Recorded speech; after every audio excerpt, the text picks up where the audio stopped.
There's a nuance there, but it's an important one because you're being accused. In this setting, you're being accused of negligent care, and you have to be able to defend, no, actually, my care was reasonable, and this is why. These are all the things that you can do to be likable. You're either, the thing is that some people, the question is, the most important thing is to be likable. I hate to say there's one thing that's the most important versus not. That is certainly something you want to aim to be likable, but what makes a person you got to go behind the word likable. What makes a person likable?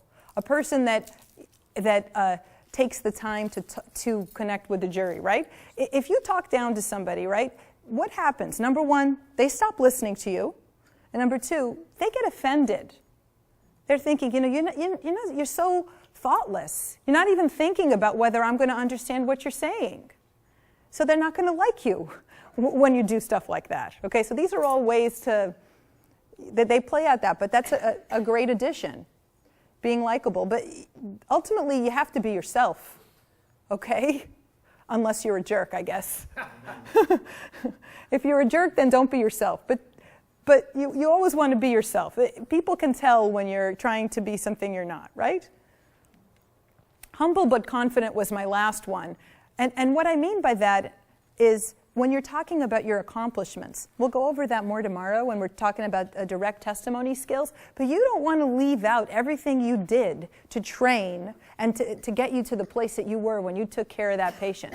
You want to point out, look, I had a fellowship in this. I've done this particular procedure 50 times. I actually got an award for this particular teaching that I did, or for this particular area, or for this article that I wrote on this topic. You want the jury to hear all about that, because that goes to what?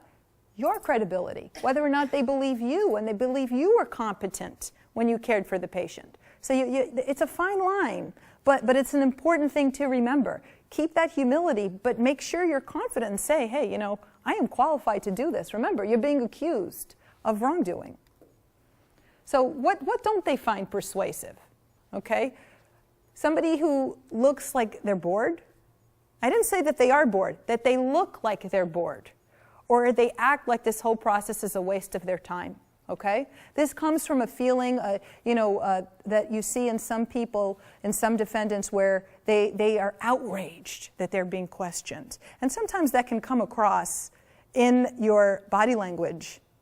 And not just on the stand, but the jury is watching you in the courtroom. The jury is watching you during the opening statements when counsel are previewing what's going to happen. They'll look at the parties. In fact, your defense counsel may introduce you during the opening and say, "Oh, this is Dr. Smith. What you're going to hear today is that Dr. Smith acted reasonably, spent a lot of time with her patient, and did 3 or 4." These 4 things that demonstrate that. And so they're immediately, oh, that's Dr. Smith, that's the one that's being accused. So from that moment on, they're going to be watching you, okay? And so if you have a demeanor that looks like, you're twiddling your hair, or I think Kate Middleton was, they had a whole big thing on TMZ about her because she was at a very serious event involving the Queen or whatever, and she was twiddling her hair. And so they said, my goodness, that was so inappropriate of her to do that. These are the things, that went viral, right? So, all of your body language will be interpreted by the jury. So keep that in mind. Remember, they're there because of you, okay? This jury has had to make arrangements at work, put their work on hold, child care arrangements, sometimes taking care of an elderly parent, all of that, they've had to make arrangements to be there. And so they will have very low tolerance for somebody who appears like this whole process